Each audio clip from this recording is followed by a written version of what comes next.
Hello students, welcome to academic guidance. আমি সৌমেন মণ্ডল আজ academic গাইডেন্সের পক্ষ থেকে তোমাদের জন্য নিয়ে এসেছি সিম্পল ইন্টারেস্ট বা সরল সুদ কষা চ্যাপ্টার। সিম্পল ইন্টারেস্ট বা সরল সুদ কষা এটি পাটিগণিত বা অ্যারিথমেটিকের এমন একটি চ্যাপ্টার যে চ্যাপ্টার থেকে আমাদের এক্সামে বেশ কিছু কোশ্চেন আসতে দেখা গেছে এবং বড় নাম্বারের কোশ্চেন আসতে দেখা গেছে, বেশি নাম্বারের কোশ্চেন। তো পাটিগণিত এই টপিকটা গণিতের মধ্যে এমন একটি সেকশন যেখানে কিছু প্রবলেমস অ্যারাইজ করে। কি রকম ধরনের প্রবলেমস না, এক্সামে যখন পাটিগণিত থেকে কোশ্চেন আসে তখন আমরা এই কোশ্চেনের সেটআপ কেমন হবে, কোশ্চেনের কি কি স্টেটমেন্ট লিখবো, কিভাবে অ্যাটেম্প্ট করব, কিভাবে সলিউশন হবে, এই সমস্ত প্রবলেমস উঠে আসে। এবং এই প্রবলেমস উঠে আসার অন্যতম কারণ হচ্ছে অন্যান্য ট্রেডের ক্ষেত্রে একটা জেনারেল রিলেশন থাকলো বা জেনারেল ইকুয়েশন থাকলো, সেটাকে আমরা রেডি করলাম, ব্যাস শেষ হয়ে গেল। কিন্তু পাটিগণিতের ক্ষেত্রে কি হয় না, বিভিন্ন টাইপের যেহেতু কোশ্চেন আসে, বিভিন্ন ভ্যারিয়েশনের কোশ্চেন আসে, সেই জন্য আমাদের প্রবলেমটা বেশি হয়। তো আজ আমরা স্টার্ট করতে চলেছি সিম্পল ইন্টারেস্ট বা সরল সুদ কষা চ্যাপ্টার। আমরা এখানে যে প্রবলেমস গুলো প্রথমত দেখাবো সেগুলো হচ্ছে গণিত প্রকাশ মধ্যশিক্ষা পর্ষদের বই গণিত প্রকাশ দশম শ্রেণী, তার কোষে দেখি 2 এই চ্যাপ্টার থেকেই দেখাবো। তো চলে আসি আমাদের মেইন টপিক সরল সুদ কষা বা সিম্পল ইন্টারেস্ট ক্যালকুলেশন। একটা কথা বলে দিই, যারা আমাদের চ্যানেলে নতুন তারা অবশ্যই চ্যানেলটাকে সাবস্ক্রাইব করো আর নতুন নতুন ভিডিও পেতে। আর যারা অলরেডি সাবস্ক্রাইব করে রেখেছো তারা চ্যানেলের ভিডিওগুলোকে দেখো, অঙ্ক শেখো এবং অন্যদের সঙ্গেও শেয়ার করে নাও, বন্ধুদের সঙ্গে শেয়ার করো। আর ভিডিও ভালো লাগলে অবশ্যই লাইক দেবে। তো চলে আসছি সিম্পল ইন্টারেস্ট বা সরল সুদ কষা। তো এই সিম্পল ইন্টারেস্ট বা সরল সুদ কষা চ্যাপ্টার আমরা প্রধানত আজকে যেটা করব সেটা হচ্ছে কোষে দেখি 2 গণিত প্রকাশ। তো এই সরল সুদ কষা বা সিম্পল ইন্টারেস্ট ক্যালকুলেশন পাটিগণিতের প্রত্যেকটা চ্যাপ্টারেরই কিছু বেসিক প্যারামিটার ফর্মুলাস রয়েছে, যেগুলোকে যদি আমরা ঠিকঠাক ভাবে শিখতে পারি তাহলে কিন্তু সেই চ্যাপ্টার সম্বন্ধে আমাদের যত কনফিউশন সব ক্লিয়ার হয়ে যাবে এবং যত ধরনেরই প্রবলেম আসুক না কেন, যে কোনো প্রবলেম আসুক না কেন, আমরা সেগুলোকে কিন্তু সলভ করতে পারবো। তাহলে আমাদের প্রথমত জানতে হবে এর প্যারামিটার গুলো কি কি আছে, কার কার জন্য প্রবলেম গুলো আমাদেরকে এফেক্ট ফেলতে পারে এবং কোন কোন ফর্মুলা দিয়ে আমরা এগুলোকে কাজ করতে পারি। তো চলে আসি আমরা সেই সমস্ত প্যারামিটার গুলোতে। তো প্রথমত এখানে যে প্যারামিটার গুলো রয়েছে তার মধ্যে অন্যতম রয়েছে মূলধন। একে আমরা পি দিয়ে ডিনোট করি। পি মানে হচ্ছে প্রিন্সিপাল অ্যামাউন্ট, মূলধনকে আমরা পি দিয়ে ডিনোট করে থাকি। প্রথমত মূলধন কাকে বলে, এমন প্রশ্ন হচ্ছে মূলধন কাকে বলে। মূলধন হচ্ছে একটা বেসিক অ্যামাউন্ট বা প্রিন্সিপাল অ্যামাউন্ট, যেটা যদি আমরা কোথাও কোনো টাকা জমা রাখি, প্রথমত সিম্পল ইন্টারেস্ট ক্যালকুলেশন কি হয় না, কোনো সংস্থা আমরা টাকা জমা রাখছি, সেটা ব্যাংক হতে পারে বা অন্য কোনো ট্রেড হতে পারে, বা সেখান থেকে আমরা প্রথম লোন নিচ্ছি, তো তার উপর যে ইন্টারেস্টটা চাপছে সেটাই হচ্ছে সিম্পল ইন্টারেস্ট ক্যালকুলেশন। এখন ইন্টারেস্ট কি এই বিষয়ে আমরা পরে আসছি। তো প্রথমত বেসিক যে অ্যামাউন্টটা যেটা জমা দেয়া হচ্ছে বা ধার নেওয়া হচ্ছে, এটাই কিন্তু মূলধন বা প্রিন্সিপাল অ্যামাউন্ট। এরপরে আছে সুদের হার, একে আমরা আর দিয়ে ডিনোট করে থাকি, বা রেট অফ ইন্টারেস্ট। এখন এই রেট অফ ইন্টারেস্ট জিনিসটা কি? রেট অফ ইন্টারেস্ট হচ্ছে কোন মূলধন যখন জমা রাখা হচ্ছে বা কোন মূলধন যখন ধার নেওয়া হচ্ছে, তাহলে যখন আমরা সেই মূলধন বা জমা মূলধন যখন উইথড্র করছি বা ধার নেওয়া মূলধন যখন আমরা কোথাও জমা নিতে যাচ্ছি, আমাদের কিছু এক্সেস অ্যামাউন্ট জমা নিতে হয় অ্যাজ ইন্টারেস্ট, তার সুদ হিসাবে। তো এই সুদটা আমরা কিভাবে ক্যালকুলেট করব বা কোন নাম্বারের হিসাবে ক্যালকুলেট করব, কোন সিকোয়েন্সে ক্যালকুলেট করব, এই যে সিস্টেমটা সেটাই হচ্ছে কিন্তু সুদের হার। প্রথমত বলা যায় যে 100 টাকা রেসপেক্টে 1 বছরে কত টাকা হচ্ছে বা কত টাকা ইনক্রিজ হচ্ছে, সেটাই কিন্তু সুদের হার। প্রথমত মনে রাখতে হবে সুদের হার 100 টাকা রেসপেক্টে হয়, তাই এতে পার্সেন্টেজ বসে। সুদের হার সবসময় পার্সেন্টেজ দিয়ে ডিনোট হয় এবং সুদের হার সবসময়ই বছর এককে হয়, মানে 1 বছরের রেসপেক্টে। সুদের হার কিন্তু কখনোই আমরা মাসের রেসপেক্টে বা দিনের রেসপেক্টে বলি না, আমরা সবসময় সুদের হার কোথায় বলি না, বছরের রেসপেক্টে বলে থাকি। সুতরাং এই টার্মটা খুব মনে রাখতে হবে, কারণ অন্যগুলোতে একক নিয়ে এমন কোনো প্রবলেম হবে না।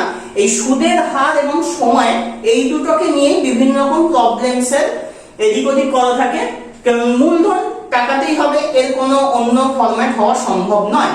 সুদের হার সবসময় মনে রাখতে হবে এটা বছর এককের মধ্যে হয়। বছর এককের মধ্যে বলা বলতে বছর, এক বছরের রেসপেক্টে 100 টাকা যত টাকা সেটাই হচ্ছে সুদের হার, এটা পার্সেন্টেজ। আর হচ্ছে সময়, একে টি দিয়ে ডিনোট করা হয়, টাইম। সময়কে টি দিয়ে ডিনোট করা হয়, টাইম। এখন আমাদের বিভিন্ন রকমের প্রবলেম থাকতে পারে। এই টি কি কি এককে হতে পারে? এই টি হতে পারে বছর এককে হতে পারে, এই টি হতে পারে মাস এককে, বা এই টি দিয়েও দিতে পারে দিন এককে, যে কোনো এককে দিয়ে দিতে পারে আমাদের প্রবলেমস এর জন্য। এখন যে কোনো এককেই দিক না কেন আমাদের দেখতে হবে যে কোন এককে দিয়েছে, আর সব সময় এই এককটাকে ট্রান্সফার করতে হবে কোথায়? ট্রান্সফার করতে হবে বছর এককে। কারণ কি? কারণ অবশ্যই সুদের হার আমাদের বছরের উপর নির্ভর করে। সুতরাং আমরা কখনোই মাসের ডিজিট বা দিনের ডিজিট ডিরেক্ট বসিয়ে দেব না, তাকে বছরে কনভার্ট করব, দেন আমরা ফর্মুলাতে বসাবো। তো যদি মাস থাকে তাহলে অবশ্যই আমরা তাকে 12 দিয়ে ভাগ করব, করে বছরে কনভার্ট করব। যদি দিন থাকে তাহলে অবশ্যই আমরা জেনারেলি 365 ডেজ ধরি, লিপ ইয়ার ছাড়া 365 ডেজ আমাদের ধরা হয়। সুতরাং যদি দিন দেওয়া থাকে তাহলে 365 দিয়ে আমরা ভাগ করে নিচ্ছি, 365 দিয়ে ভাগ করে আমরা তাকে বছরে কনভার্ট করে নিচ্ছি। এবং সবচেয়ে ইম্পর্টেন্ট যে প্যারামিটার সেটা হচ্ছে সুদ। এই সুদই প্রধানত ক্যালকুলেট করা হয়। এই সুদকে কি দিয়ে ডিনোট করা হয়? সুদকে আই দিয়ে ডিনোট করা হয়। তো এই আই ইকুয়ালস টু কি বলা হয়? আই ইকুয়ালস টু বলা হয় মূলধন ইনটু সুদের হার ইনটু সময় বাই 100। এই 100টা অবশ্যই সুদের হারের 100, এই 100টা অন্য কোথাও থেকে আসছে না। সুদ কাকে বলে আগেই বলেছি, যে কোনো মূলধন জমা রাখা হোক বা কোনো মূলধন যদি আমরা ধার নিই কোথাও থেকে, তাহলে আমাদের যে এক্সেস অ্যামাউন্টটা জমা দিতে হচ্ছে সেটাই কিন্তু হচ্ছে ইন্টারেস্ট বা সুদ। তো এইখান থেকেই আমরা সেই অতি পরিচিত ফর্মুলায় চলে আসছি, I equals to P R T by 100। এই ফর্মুলাই আমাদের কিন্তু মনে রাখতে হবে। এবং সবচেয়ে মজার ব্যাপার হচ্ছে সিম্পল ইন্টারেস্ট বা সরল সুদ কষা চ্যাপ্টারের জন্য এই পিআরটি বাই 100 হচ্ছে এক এবং অন্যতম একটি ফর্মুলা, যে ফর্মুলাকে আমরা ইউজ করে অন্যান্য সব রকম অঙ্ক করে ফেলতে পারছি। শুধুমাত্র মনে রাখতে হবে কি I equals to PRT by 100। তো এরপরে আর একটাই প্যারামিটার আমাদের জানতে হবে, সেটাকে বলা হচ্ছে সবৃদ্ধি মূল।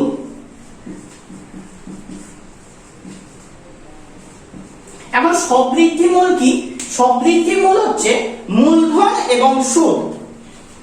মানে খুব সহজে যদি বলা হয় তাহলে আমরা কোনো জমা টাকা যখন তুলতে যাচ্ছি বা আমাদের ধার নেওয়া টাকা আমরা যখন জমা দিতে যাচ্ছি, আমরা যে মূলধন নিয়েছি সেটাকে তো আমাদের জমা দিতেই হবে, প্লাস তার সঙ্গে যে এক্সেস অ্যামাউন্টে দিতে হচ্ছে ইন্টারেস্ট বা সুদ হিসাবে, সেই দুটোকে একসঙ্গে বলা হচ্ছে কি? সেই দুটোকে একসঙ্গে বলা হচ্ছে সবৃদ্ধি মূল।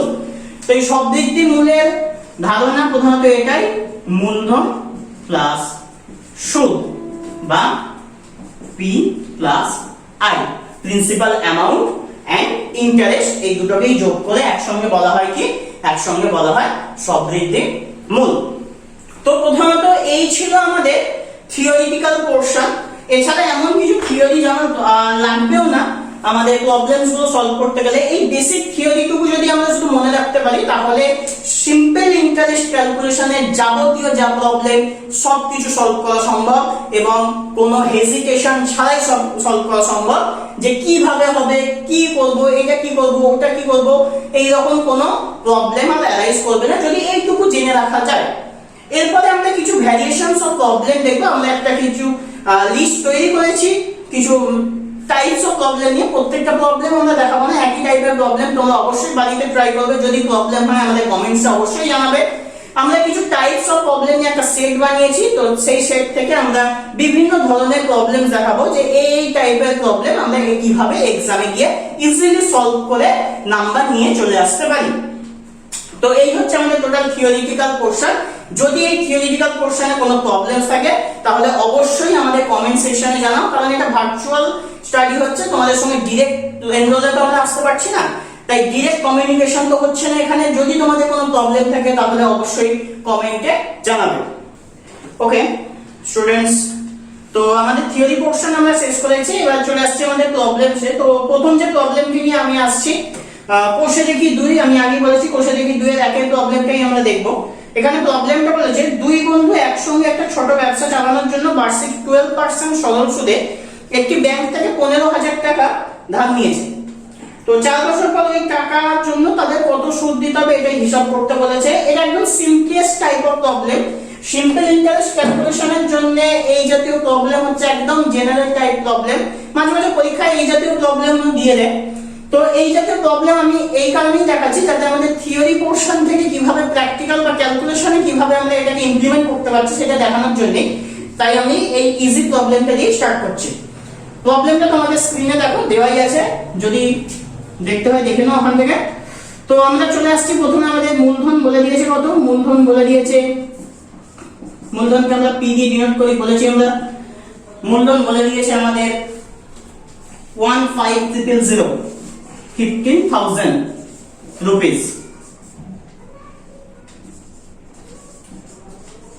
সুদের হার বা আর এটাও বলে দিয়েছে আমাদের 12%, ভালো কথা। আর সময় বলে দিয়েছে 4 বছর। তো এই যে প্যারামিটারগুলো আমাদের দিয়েই দিয়েছে বা প্যারামিটারের ভ্যালুও দিয়ে দিয়েছে। মূলধন 15,000 টাকাতে আছে, সুদের হার 12%, কোনো প্রবলেম নেই আমাদের। একমাত্র যে দেখবো সেটা হচ্ছে সময় কোন এককে আছে, সময়টা কোন এককে আছে আমরা দেখে নেব। কোন এককে আছে, বছর এককে আছে। তাহলে এটা নিয়ে আমাদের আর কোনো সমস্যা নেই, একদম ডাইরেক্ট ফর্মুলায় আমরা চলে যাব। আমরা সুদ বা আয় সমান কোন ফর্মুলা জানি, P/100, যেখানে P হচ্ছে মূলধন, আর হচ্ছে সুদের হার, আর T হচ্ছে সময়, যেটা বছর এককে থাকবে। তাহলে P আমরা বসিয়ে দিচ্ছি এখানে, P আমরা বসিয়ে দিচ্ছি 15,000 রুপিস, P আমরা বসিয়ে দিচ্ছি 15,000, রেট অফ ইন্টারেস্ট বলে দিয়েছে 12%, এন্ড T 4 বছর, তাই ডাইরেক্ট বছর তাই আমরা বসিয়ে দেব, এবং বাই 100 অ্যাজ ওয়েল যেমন ছিল। তো এখান থেকে যদি আমরা ক্যালকুলেশন করে দিই তাহলে আসছে 150। এখন এই ক্যালকুলেশনটাকে আমরা জেনারেট করতে পারি, যেমন দেখো 150 আছে, এখানে 4 আছে, তাহলে 4 15 60, তাহলে 600 হয়ে গেল। 600 ইনটু 12, তাহলে 6 12 72। শূন্যগুলো আমাদের সেইভাবে মনে রাখার দরকার নেই। আরেকবার বলছি, এখানে 15 এর পর 0 আছে, ছেড়ে দাও, 15 কে নাও, 4 কে নাও, 4 15 60, তাহলে 600 606, পরে দুটো শূন্য, 6 ইনটু 12 72, তাহলে 72 বসাও, পরে দুটো শূন্য বসিয়ে দাও, তাহলে ইন্টারেস্ট কত দাঁড়াচ্ছে, ইন্টারেস্ট দাঁড়াচ্ছে 7,200 টাকা। তাহলে 4 বছর পরে ওই দুই বন্ধুকে 7,200 টাকা ইন্টারেস্ট দিতে হবে। তো এই প্রবলেমটা একদমই বলেছিলাম ইজি প্রবলেম ছিল, ইজিলি প্যারামিটার গুলোকে বসাও এবং জাস্ট ক্যালকুলেশন করে দাও, তাহলে এই জাতীয় প্রবলেম শেষ হয়ে যাবে। আশা করছি প্রবলেমটা বুঝেছো। তো একবার দেখে নাও, এরপরে আমরা চলে যাব আমাদের নেক্সট প্রবলেমে। ওকে স্টুডেন্টস, তো চলে আসছে আমাদের 2 নম্বর প্রবলেমে। আমরা 1 নম্বর প্রবলেমটা দেখলাম এখনই, তো চলে আসছে 2 নম্বর প্রবলেমে। 2 নম্বর প্রবলেমটা কেন রাখলাম তার পিছনে অন্যতম একটা কারণ হচ্ছে আমরা যে কনফিউশনের কথা বলছিলাম, যে সময়টা নিয়ে আমাদের বিভিন্ন কনফিউশন থাকে, যেমন কি সময়টা বিভিন্ন এককে যেহেতু থাকে তাই আমাদের এই কনফিউশন গুলো থাকে। কি রকম কনফিউশন না, এই প্রবলেমটাতেই আমরা প্রথমত বুঝতে পারবো 2005 সালের 1 জানুয়ারি থেকে 27 মে পর্যন্ত। দেখো প্রবলেমটা তোমাদের স্ক্রিনে চলেই আসছে। 2005 সালের 1 জানুয়ারি থেকে 27 মে পর্যন্ত বার্ষিক 6% সরল সুদের হারে 2000 টাকা সুদ কত হবে সেটা হিসাব করতে বলেছে। আগের বারে প্রবলেমটা যেমন ছিল কি বলেছিল, একদম ইজি প্রবলেম, কারণ এখানে ডাইরেক্ট প্যারামিটার ভ্যালু দিয়ে দিয়েছিল, আমরা জাস্ট ক্যালকুলেশন করেছিলাম, শেষ। কিন্তু এইখানে আমাদের কি, এইখানে প্যারামিটার ভ্যালু দিয়েছে, অবশ্যই দিয়েছে, কিন্তু একটা প্যারামিটার ভ্যালু মানে সময়ের ভ্যালুটা কিন্তু দিন এককে দিয়েছে। কারণ এখানে বলে দিয়েছে এই বছরের এত দিন থেকে বা এত তারিখ থেকে এত তারিখের মধ্যে কত ইন্টারেস্ট হবে। তো তো আমাদের কি করতে হবে, প্রথমেই বলেছিলাম যে কোনো এককই থাক না কেন আমাদের নিয়ে যেতে হবে কোন এককে, বছর এককে, কারণ সুদের হার বছর এককে থাকে। এটা সবসময় মনে রাখবে, সুদের হার কোন এককে থাকে, বছর এককে থাকে। তাই মাস বা দিন যাই থাক না কেন সময়ের একক, সেটাকে আমায় নিয়ে যেতে হচ্ছে কোথায়, বছর এককে নিয়ে যেতে হচ্ছে। তো আমরা প্রথমে টোটাল দিন সংখ্যাটাকে ক্যালকুলেট করি, তারপর তাকে বছরে নিয়ে যাব এবং বাকি প্রবলেমটা অ্যাজ ওয়েল ইজি প্রবলেম হয়ে যাবে আমাদের কাছে। তো আমরা সময়টা লিখে নিচ্ছি। বলেছে 2005 সাল, 2005 সালের 1 জানুয়ারি থেকে 27 মে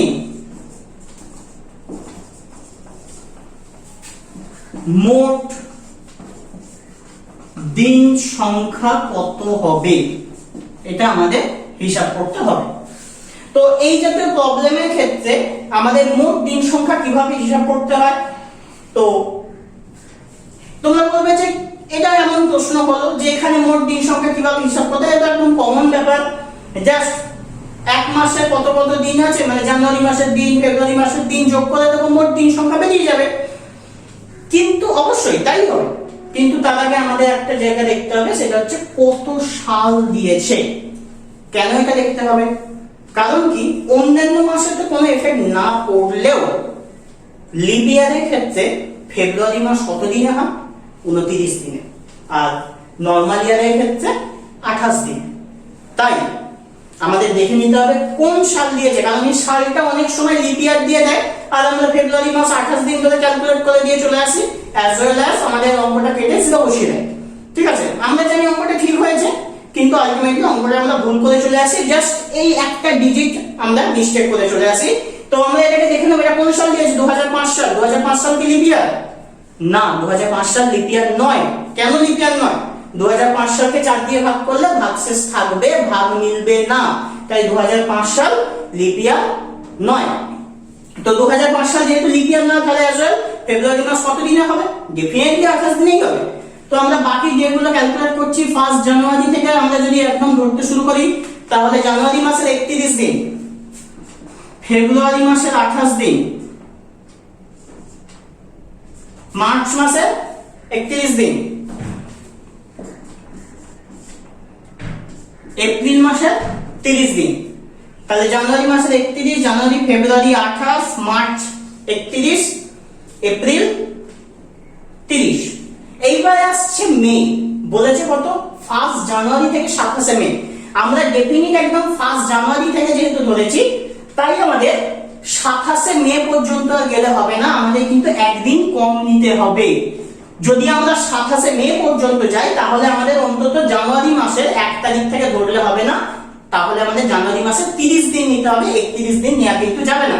সুতরাং সর্বসাকুল্যে কি বলা যায়, না নয় না জানুয়ারির একদিন কমাও, না হলে মের একদিন কমাও, এবং এই টোটাল দিন সংখ্যা যোগ করে তোমরা দেখে নাও, টোটাল দিন সংখ্যা যোগ করে আসছে 146 দিন, বা 146 দিনকে যদি আমরা 365 দিয়ে ভাগ করি, তাহলে এটা চলে আসছে বছর এককে, কারণ 365 দিনে 1 বছর, তাই 146 কে যদি আমরা 365 দিয়ে ভাগ করি, তাই সেটা বছর এককে চলে এলো। ভালো কথা। আমি বলছি এই সেকশনটাকে যেমন আছে এমন রেখে দাও, কারণ এটা আমাদের পরে ক্যালকুলেশনে অনেক কাজে লাগবে। এটাকে এখানে কাটাকুটি করে সময় নষ্ট করার কোনো দরকার নেই। বাকি আমাদের কি কি বলে দিয়েছে, বাকি আমাদের বলে দিয়েছে মূলধন কত টাকা, বাকি আমাদের বলেছে মূলধন 2000 টাকা, আর সুদের হার বলে দিয়েছে 6%। এটাকে কেন বছর এককে বললাম, কারণ সুদের হার ডেফিনেটলি বছর এককেই থাকে। তো এইখান থেকে যদি আমরা সুদটা বের করতে হয়, তাহলে আমাদের কি করতে হবে, সেই চিরাচরিত ফর্মুলা PRT/100 বসাও, P এর ভ্যালু বসাও 2000, R এর ভ্যালু কত 6, T এর ভ্যালু কত 146/365 এন্ড সবার নিচে 100। এটাকে আমরা একটু রিঅ্যারেঞ্জ করে লিখতে পারি, তাহলে উপরে থাকছে 2006 146 কিন্তু নিচে 100 আর 365 নিচে নেমে গেল। এইবারে কি রকম ক্যালকুলেশনের সুবিধা হচ্ছে দেখো, 100 দিয়ে যা সেটাকে কেটে নিলাম 20। এবার যদি আমরা 5 দিয়ে কাটি, দেখো 5 4 20, 5 7 35, 5 3 15, ঠিক আছে? 5 7 35, 5 3 15। এবার এইটাকে যদি আমি ডাইরেক্ট কেটে দিলাম, এটা 2, 73 কে 2 দিয়ে দেখো 146, তাহলে এটা ক্যালকুলেশন করলে কত আসছে? 4 2 8, 6 48 টাকা। তাহলে এই সময়ের হিসাবে কত টাকা ইন্টারেস্ট আমাদের আসছে? 48 টাকা। তো কিছুই না, প্রবলেমটা আমাদের এইখানেই টুইস্ট। শুধুমাত্র এই টোটাল দিন সংখ্যাটা বের করো এবং টোটাল দিন সংখ্যাটা বের করে তাকেই বছরে কনভার্ট করো, এবং বাকিটা অ্যাজ ওয়েল যেমন আগের প্রবলেম ছিল, জাস্ট প্যারামিটার বসাও, ভ্যালু বসাও, আনসার বেরিয়ে আসবে। শুধু এইটুকু যদি আমরা করতে পারি তাহলেই কিন্তু এই প্রবলেমটা নেমে যাবে। তো এটা একটা টাইপ অফ প্রবলেম ছিল, সেই জন্যই এটা আমরা লিস্টেড করেছি, কারণ এই রকমও প্রবলেম কিন্তু এক্সামে আসে এবং স্টুডেন্টরা কিন্তু শুধুমাত্র এই পোরশনটার জন্য প্রবলেমটা দেখে ভয় পেয়ে ছেড়ে দিয়ে চলে আসে। তো এই জাতীয় প্রবলেম দেখে নাও, এই রকম প্রবলেম থাকলে এইভাবে তার সলিউশন হবে। আশা করছি প্রবলেমটা তোমরা বুঝতে পেরেছো। দেখে নাও, এরপরে আমরা আবার নেক্সট প্রবলেমে আসবো। ওকে, তো 2 নম্বর প্রবলেম হলো, আমরা চলে আসছি আমাদের 3 নম্বর প্রবলেমে।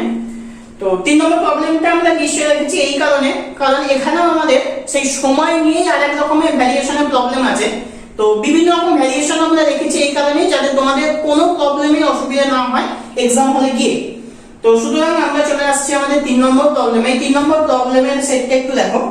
আমাদের এখানেও সময়টাকে আগে আমরা লিখে নিচ্ছি, কারণ সময় নিয়ে আমাদের একটু ক্যালকুলেশন করতে হচ্ছে। সময় বলে দিয়েছে t ইকুয়ালস টু 1 বছর 3 মাস।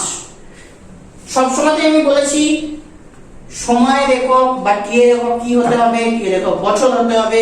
সুতরাং বছর যাই থাকে না কেন আমাদের বছরে কনভার্ট করতেই হবে। সুতরাং 1 বছর যেমন আছে থাক, আমরা এটা লিখতেই পারি 3 এর 12 মাস, সরি 3 এর 12 বছর।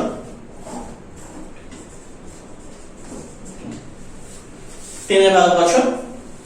তো এই 3 এর 12 কে আমরা লিখে দিতে পারি 1 বছর প্লাস 1 এর 4, 3 দিয়ে কাটলে 1 এর 4 বছর, এবং এটা যোগ করলে হয়ে যাবে 5 এর 4 বছর। তো আমাদের সময়টা ক্যালকুলেশন হয়ে গেছে। বাকি আর কি কি বলেছে? বাকি বলেছে সুদের হার বলে দিয়েছে আমাদের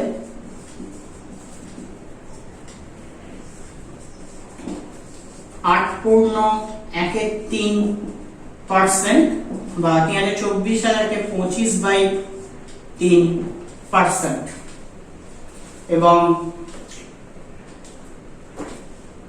মূলধন P equals to 960 টাকা। তো এই আমাদের প্যারামিটার ভ্যালু সব দিয়েই দিয়েছে, বাকিটা শুধুমাত্র ক্যালকুলেশন সাপেক্ষ। তো এখান থেকে যদি আমাদের সুদ ক্যালকুলেট করতে হয় তাহলে কি করতে হবে? সেই বিখ্যাত ফর্মুলা বসিয়ে দাও, P/100, then P equals to 960। আর কত? আর বলেছে 25/3, ভালো কথা। সময় কত? 5 এর 4/100। ওকে, তো এটাকে যদি আমি একটু রিঅ্যারেঞ্জ করে নিই তাহলে পেয়ে যাব 960 ইনটু 25 ইনটু 5/100 ইনটু 3 ইনটু 4। ওকে, তো 25 দিয়ে যদি আমি কাটি তাহলে 4 25 100, 25 দিয়ে কাটলে হয়ে যাচ্ছে 4 25 100। এবার 4 দিয়ে যদি আমি এটাকে কাটি তাহলে 4 2 8, 4 2 8, 4 4 16, 4 24 96, সোজা কথা। আবার 4 দিয়ে যদি কাটি তাহলে 4 6 24 মানে 60, আর 3 দিয়ে যদি কাটে দিই তাহলে এখানে হয়ে যাবে 3 গুণি 60। তাহলে টোটাল ক্যালকুলেশন করে আমাদের দাঁড়াচ্ছে 100 টাকা। এইবারে আমাদের আরেকটা টুইস্ট আছে, বলেছে সবৃদ্ধি মূল কত হবে। কোশ্চেনটা দেখবে তোমাদের স্ক্রিনে চলেই আসছে। তাহলে সবৃদ্ধি মূল আমরা আগে কি বলেছি? সবৃদ্ধি মূল সমান হচ্ছে P প্লাস I, মানে P মানে হচ্ছে 960 আর I হচ্ছে 100 টাকা, তাই টোটাল হয়ে যাচ্ছে 1060 টাকা। তো এই হয়ে যাচ্ছে আমাদের সবৃদ্ধিমূল। আসল টুইস্ট কোথায়? সেই একই জায়গায় সময়টা দেখে নাও কি আছে। সময় এখানে আছে বছর আর মাসের কম্বিনেশনে। আগেরটা কি ছিল? শুধু দিনে ছিল, এখানে কিন্তু কম্বিনেশন আছে বছর মাস। তাই টোটালটাকে আমাদের বের করতে হবে কত বছর। টোটালটা আমরা যখন বছরে বের করে নিয়েছি, বাকিটা একদম general calculation and last twist দেখে নেবো কি বের করতে বলেছে। সুদ বের করতে বলেছে না সবৃদ্ধি মূল বের করতে বলেছে? যদি সুদ বের করতে বলতো তাহলে আমরা এই পর্যন্ত বলে শেষ করতাম। যেহেতু এখানে সবৃদ্ধি মূল বলেছে, তাই মূলধনের সঙ্গে সুদটা যোগ হয়ে যাবে এবং আলটিমেটলি আমাদের চলে আসছে 1060 টাকা। এটাই হচ্ছে আমাদের আনসার। আশা করি তোমরা সবাই বুঝতে পেরেছো। যদি না বুঝে থাকো তাহলে অবশ্যই আমাদের কমেন্ট সেকশনে গিয়ে জানাও। আমরা অবশ্যই এই প্রবলেমের রিপিট কিছু সেকশন তোমাদের কাছে নেক্সট ভিডিওতে নিয়ে আসবো। তো এই ছিল আমাদের 3 নম্বর প্রবলেম। দেখে নাও, এরপর আমরা নেক্সট প্রবলেমে আসছি। ওকে, তো 3 নম্বর প্রবলেম আমরা দেখলাম। এবার চলে আসছে আমাদের 4 নম্বর প্রবলেমে। এই 3 নম্বর আর 4 নম্বর প্রবলেমটা অনেকটা কাছাকাছি হলেও এই প্রবলেমের সঙ্গে 3 নম্বর প্রবলেমের যোগাযোগ এটাই যে ওখানে সবৃদ্ধিমূল বলেছে এবং এখানে বলেছে কি সুদে আসলে। আমি কোশ্চেনটা পড়ছি, একটু ফলো আপে রাখো। দেখো আমাদের স্ক্রিনে চলে আসছে। উৎপল বাবু তার জমি চাষের জন্য সমবায় ব্যাংক থেকে 6% সুদের হারে 3200 টাকা 2 বছরের জন্য ধার নিয়েছে। 2 বছর পর তাকে সুদে আসলে কত টাকা জমা দিতে হবে? আগে কোশ্চেনে কি বলে দিয়েছিল? সমৃদ্ধি মূল কত। সমৃদ্ধি মূলে যা, সুদে আসলেও তাই, শুধুমাত্র টার্মটা চেঞ্জ করে দিয়েছে, কিন্তু আমাদের অ্যাকশনটা কিন্তু একই রকম হবে। আমরা সমৃদ্ধি মূলের ক্ষেত্রে যা করেছিলাম এখানেও কিন্তু আমরা তাই করব। তো সুতরাং আমরা প্যারামিটারগুলোকে লিখে নিই। আমাদের প্রবলেম নম্বর 4, এখানে মূলধন বলে দিয়েছে। মূলধন P equals to 3200 টাকা। আচ্ছা, সুদের হার আর বলে দিয়েছে আমাদের 6%, আর সময় 2 বছর। সময় T equals to 2 বছর। তাই এই প্রবলেমটা একদম জেনারেল টাইপ অফ প্রবলেম, যেমনটা আমাদের প্রথমে ছিল। শুধুমাত্র এখানে কি করতে হচ্ছে? এখানে সবৃদ্ধিমূলের ক্যালকুলেশনটা করতে বলেছে বা করতে হচ্ছে, কারণ এখানে বলেছে সুদে আসলে কত হবে। তাই জেনারেল একদম আমরা বসিয়ে দিচ্ছি কি সুদ I equals to, সুদ I equals to কি? সুদ I equals to PRT by 100। মনে রাখবে PRT by 100। তো P বসিয়ে দাও কত? 3200। আর কত? 6%। আর T 2 বছর। সুতরাং বছর এককেই আছে, কোনো চেঞ্জ রাখবে না, বসিয়ে দাও 2। তাহলে বাই 100, 100 দিয়ে কাটো, এটা 32। এটা মাল্টিপ্লাই করলে কত আসে?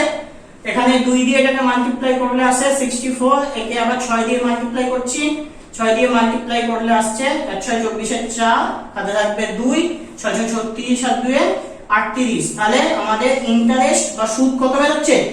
384 রুপিস বা 384 টাকা। এবার বলেছে সুদে আসলে কত টাকা হবে। তাহলে সুদে আসলে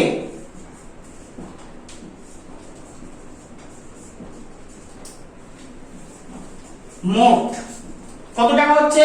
আগেরবার আমরা সবৃদ্ধি মূল কি বলেছিলাম? মূলধনের সঙ্গে ইন্টারেস্টটাকে যোগ করে দিয়েছিলাম, এখানেও আমরা তাই করব। তাহলে মূলধন আমাদের কত? 3200 টাকা, তার সঙ্গে 384 টাকাকে আমরা জেনারেলি অ্যাড করছি। তাহলে টোটাল আমাদের দাঁড়াচ্ছে কত? 3584 টাকা। একদম ইজি টাইপ অফ প্রবলেম। শুধুমাত্র ক্যালকুলেশনটা করে নাও, তারপরে সবৃদ্ধি মূল ক্যালকুলেশনটা করে দাও। সবৃদ্ধি মূল মানেই হচ্ছে কি সুদে আসলে। তো এটাও আমাদের একটা টাইপ অফ প্রবলেম। তো দেখে নাও প্রবলেমটা একটু, আশা করি তোমরা বুঝতে পারবে। আবারও বলা, যদি না বুঝতে পারো তাহলে আমাদের জানাও, আমরা অবশ্যই তোমাদের কনফিউশন ক্লিয়ার করব। তোমরা যতক্ষণ না শিখবে আমরা ততক্ষণ তোমাদের শেখাতে থাকবো। এবং এটাই আজকের মতো আমার লাস্ট প্রবলেমস। আজকে এই প্রবলেম দেখে আমাদের আজকের ক্লাস আমরা শেষ করছি। নেক্সট দিনে আমরা আরো কিছু ডিফারেন্ট টাইপস অফ প্রবলেম নিয়ে আসবো, যাতে তোমাদের আরো কনফিউশন ক্লিয়ার হয়। আজকে বিভিন্ন রকম প্রবলেম দেখালাম, বিশেষত সময়ের ভ্যারিয়েশনের উপর, প্রবলেমের উপর আমি আজকে জোর দিয়েছিলাম। তাই আজকে যে প্রবলেমগুলো দেখলে প্রধানত এই টাইপেরই প্রবলেম ছিল। সবৃদ্ধি মূলের কিছু কনসেপ্ট আমাদের দেখানো হলো এরপরের দিনে আমরা আরো কিছু ডিফারেন্ট টাইপ প্রবলেমস নিয়ে আসবো, আরো বড় সাইজের কিছু প্রবলেমস থাকে যেগুলো আমাদের স্টেটমেন্টে গিয়ে প্রবলেম হয়, সেই রকমও কিছু প্রবলেম আমরা নেক্সট দিনে নিয়ে আসবো। আজকে এখানেই শেষ। আবার বলছি, যারা আমাদের চ্যানেলে নতুন অবশ্যই সাবস্ক্রাইব করো, পাশে বেল আইকনটা আছে ক্লিক করে দাও আমাদের নতুন ভিডিও পাওয়ার জন্য। আর যারা আমাদের সাবস্ক্রাইবার তারা আমাদের ভিডিও দেখছো, যদি ভালো লাগে ভিডিওটা তাহলে লাইক করো, কমেন্ট করো এবং সবার সঙ্গে শেয়ার করে দাও। Thank you.